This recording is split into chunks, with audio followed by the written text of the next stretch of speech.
Hello, I'm Darren. I'm from Movie Reviews 101, and today we're going to talk about The Nun, directed by Corin Hardy and starring Damien Bichir, Tasmin Famiga, and Jonas Bluquet.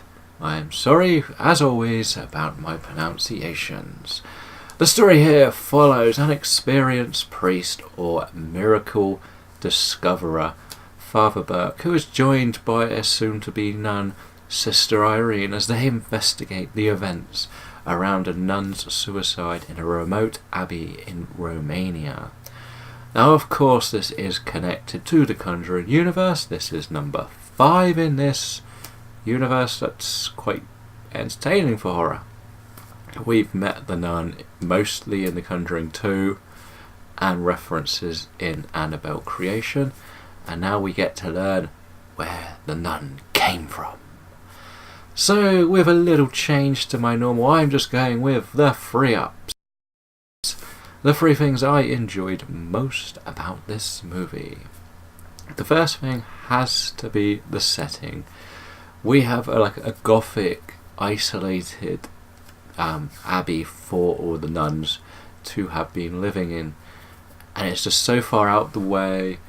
It just has the feel of, especially because we're set in 1952 we're set, so we've also seen how this has been affected by the war and minor destruction to the structure.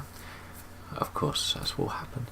But of course, we get to just have these characters put here. There is no easy escape, there is no simple road to drive. The only way they can get there is horse and cart, but that won't go all the way because it's scared of the secret land. So it's a really nice use of setting. I am going to pick my number 2 as the connection to the universe is very clever.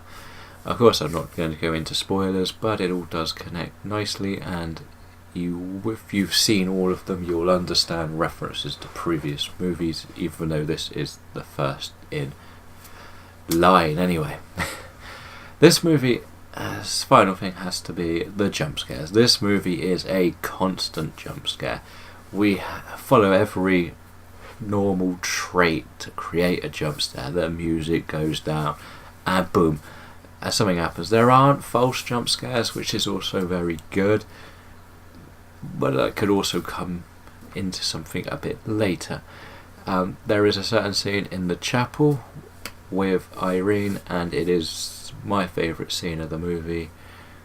And once you see it, if you could get into a certain type of cinema, like the one Cineworld are using, I feel that could be one of the best experiences in horror.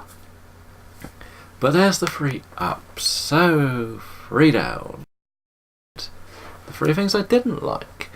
Now, for some reason I did respect this movie for being a jump scare horror movie, but there was a lot of me that just didn't like this movie, I'm not gonna lie. And we're gonna start with the character Father Burke. Now, this man has been going around solving miracles for years now, and by miracles he means the undead, unexplainable stuff, which usually will come to demons. And this guy, considering he's meant to be part of the priesthood on the bishop's table at the Vatican, I'm very confused about this character. Because one, he doesn't understand the nun rules. Like, there's a very early scene when they first get to the abbey. They're not allowed to meet the nuns because they're not allowed to. They take a vow of silence between sundown and sunrise. Now, if you are part of this priesthood, you would know this. I'm not going to lie, very disappointing. When it came to anything demonic coming towards him, he was screaming like a little girl.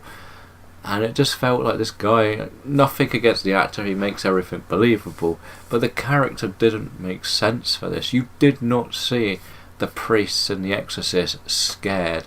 They knew what they had to do, and they battled through everything that came their way. And in this one he looked very weak, and it could have just been a man. It didn't have to be a father or a priest.